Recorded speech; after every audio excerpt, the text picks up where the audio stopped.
Bismillahirrahmanirrahim. Assalamualaikum warahmatullahi wabarakatuh. Kembali lagi dengan kami di podcast Lensa Santri, ngobrol ala santri. Nah, kali ini kita kedatangan tamu spesial banget nih ya, jauh-jauh dari Banyuwangi, bahkan rela bermalam di Pondok Pesantren Salafiyah Abu Zairi ini. Kita sambut yaitu Mr. Farid. Assalamualaikum Mr. Farid. Waalaikumsalam warahmatullahi wabarakatuh. Gimana kabarnya Mr.? Alhamdulillah, sehat luar biasa. Mr. Farid ini asalnya dari asli Banyuwangi atau gimana Mr.? Iya, saya kelahiran Banyuwangi, asal juga Banyuwangi, keluarga juga di Banyuwangi. Wah, Masya Allah banget. Berarti Banyuwangi Tulen ya Mr. ya? Insya Allah Banyuwangi Tulen. Saya dengar Mr. juga alumni ini pondok terkenal di situ Bondo, yaitu Pondok Pesantren Salafiyah Syafi'iyah Sukorejo. Iya. Saya alumni tahun 2000 dan pengasuh pesantren ini, Kiai Khalid, kebetulan dulu pernah satu organisasi di Senat di Pondok Sukorejo dan di kuliah sama-sama aktif di organisasi. Masya Allah berarti udah kenal dari dulu ya Mister ya? Sudah, sejak sama-sama aktivis dulu di kampus itu sudah kenal lama. Berarti pejuang-pejuang organisasi Tulen. Memang dari awal kita suka di organisasi. Sejak dari SMP SMA memang suka di organisasi. Sehingga waktu ketemu di kampus ya tambah gayeng di organisasi, tambah semangat. Terus saya dengar juga Mr. Farid ini memiliki lembaga juga nih di Banyuwangi. Kira-kira itu lembaga apa, Mr.? Alhamdulillah, sejak keluar dari pesantren Sukorejo, kita ada proses 5 tahun lah setelah pulang itu kita diamanai untuk mendirikan lembaga pesantren alam, Ma'had Alam namanya. Formalnya itu ada sekolahnya namanya SMP Alam Banyuwangi Islamic School. Lokasi tepatnya di Kecamatan Genteng. Berarti itu khusus untuk bahasa Inggris atau bagaimana Mr.? Jadi gini, lembaga kita ini satu memang syaratnya anak-anak harus siap untuk boarding school. Ketika masuk di semester awal mereka boleh mereka harus mengikuti program kita dulu. Jadi awal anak-anak yang kita desain di semester pertama dia harus penguasaan bahasa Inggris sampai speaking English dia harus dimaksimalkan. Walaupun tidak sangat mahir tidak, tetapi kebiasaan speaking English dilakukan. Setelah semester 2, maka anak-anak harus milih 3 spesialis program yang dia harus ambil salah satunya. Kalau dia kepingin mendalami English sampai lulus, maka dia mengambil namanya English Camp. Tetapi kalau dia mau ambil hafalan Quran, maka dia harus masuk Tahfidz Camp. Yang ketiga, kalau dia kepingin menguasai kitab kuning, maka dia ikut kitab camp. Jadi ketika lulus sesuai dengan bidangnya itu hanya anak-anak secara umum memang harus bisa komunikasi bahasa Inggris. Waduh, gitu, berarti sudah ini ya ahli-ahli banget dengan metode-metode yang diasyikkan. Yeah. Terus tadi sudah mengisi workshop selama berapa jam? Dari jam 7 pagi sampai jam 3 sore. Tadi malam bahkan sudah ngisi sebelum acara tadi malam itu sampai jam 10 malam kita mengisi calon trainer yang tadi pagi ikuti. Ini tadi mulai pagi jam 7 sampai baru selesai nih. Jam 3 lebih, ya hampir jam 4. Alhamdulillah anak-anaknya semangat semuanya. Luar biasa anak-anak. Terima kasih Mister.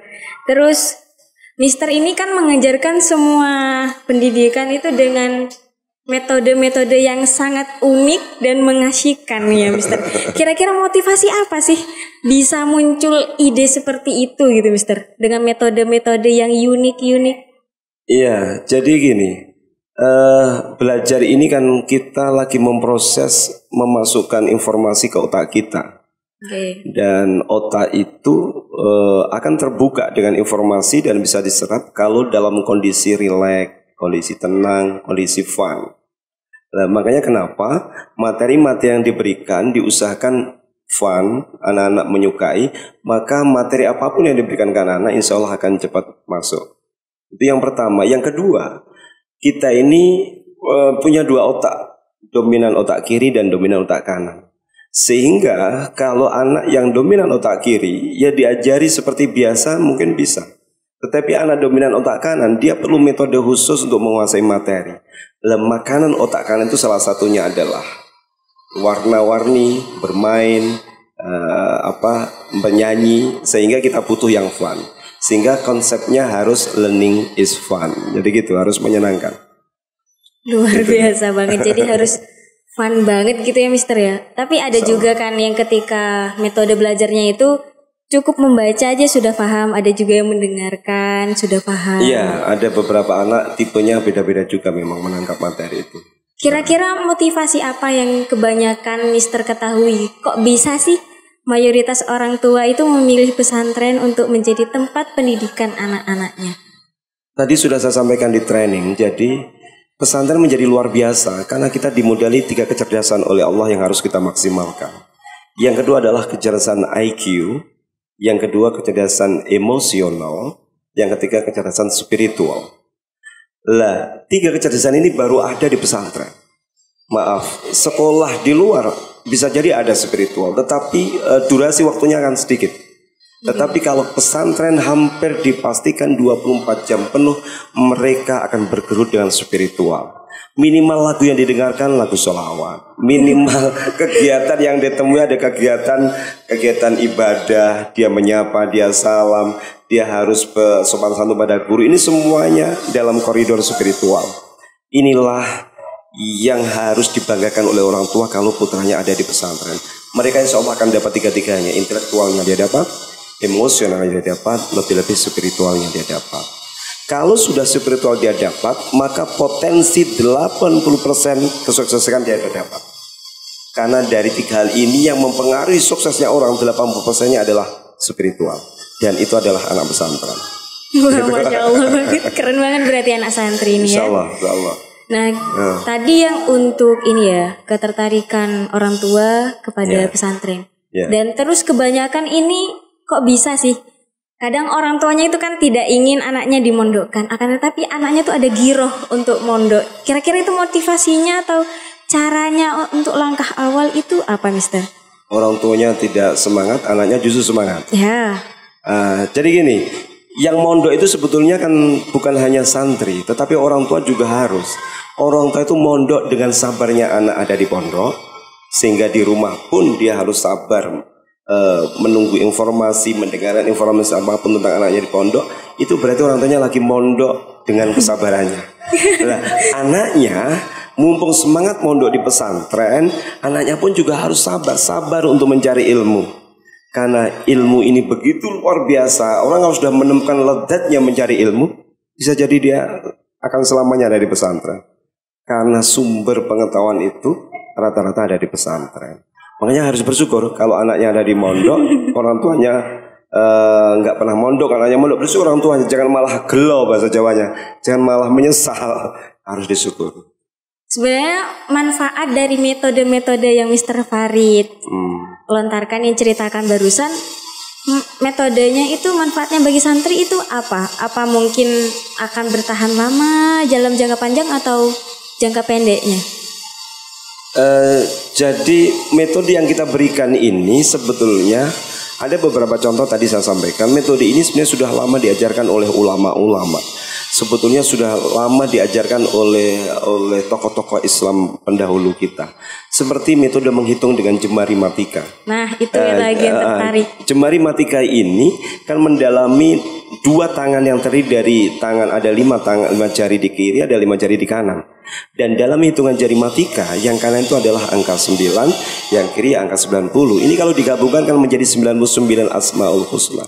Dan sebetulnya penemunya ini adalah orang Islam. Maka metode ini sebetulnya sangat manfaat luar biasa, terutama untuk pesantren. Belum beberapa metode-metode yang lain. Contoh ketika menghafal Quran dengan cara, tadi saya contohkan tadi menghafal dengan cara penempatan. Ini sudah lama diajarkan oleh Islam. Dulu Al-Quran itu diturunkan tidak langsung dalam satu buku belek gitu, tidak kan? Tapi berpencar di beberapa tempat. Ini melahirkan metode sehingga menghafal dengan cara penempatan itu cepat hafal. Sehingga para sahabat dulu ketika hafal surat ini ada di mana? Oh, di sana dilepas daun kurma. Surat ini ada di mana? Oh, di batu. Oh, surat ini ada di mana? Oh, di tembok. Nah, itu kan contoh metode menghafal sebetulnya. dan sekarang kita aplikasikan dalam bentuk pembelajaran sekolah atau di pesantren. Keren banget berarti Mister. Sudah mungkin cukup itu saja ya Mister ya. Terima kasih. Ini sebenarnya masih belum berakhir ya. Ini hanya bersambung, bukan tamat. Mungkin lain waktu Mister berkenan lagi mampir di podcast kami. Mudah-mudahan. Terima kasih sudah meluangkan waktu berharga jenengan. Iya, terima kasih sama-sama. Kira-kira apa tuh? Coba berikan kita satu motivasi agar calon pendidik atau pendidik memiliki giroh untuk mencari ilmu di pesantren. Untuk pendidik, setiap anak itu punya potensi dan punya keistimewaan. Orang sudah lahir di dunia ini pasti menjadi sang juara karena dia sudah berebut dari sekian juta sperma yang akhirnya melahirkan kita sebagai orang yang bisa hadir di bumi. Berarti kita sang juara. Maka pendidik pun harus yakin anak-anak didiknya itu calon sang juara semuanya. Hanya prosesnya aja yang butuh kesabaran. Ini yang harus diyakini. Bagi siswa pun juga harus ada motivasi juga. Ada satu ungkapan yang menarik, siapa yang jada manjada maka wajada. Siapa yang bersungguh-sungguh maka akan berhasil. Lah, siswa harus sungguh-sungguh, ikhtiarnya itu yang akan berdampak menjadi luar biasa. Cerdas nanti urusan nanti, tetapi mau untuk berusaha ikhtiar, maka kun fayakun akan berbarengan dengan kecerdasan, insya Allah. Wah, Masya Allah banget. Terima kasih sekali lagi nih Mister. Mungkin sama-sama. Cukup sekian. Boleh. Jangan lupa like dan komen podcast kita kali ini. Jika kalian berminat untuk mencari ilmu di lain tempat, mungkin kita rekomendasikan juga di Banyuwangi di lembaganya Mister Farid. Boleh. Sekian dari kami. Assalamualaikum warahmatullahi wabarakatuh. Waalaikumsalam warahmatullahi wabarakatuh.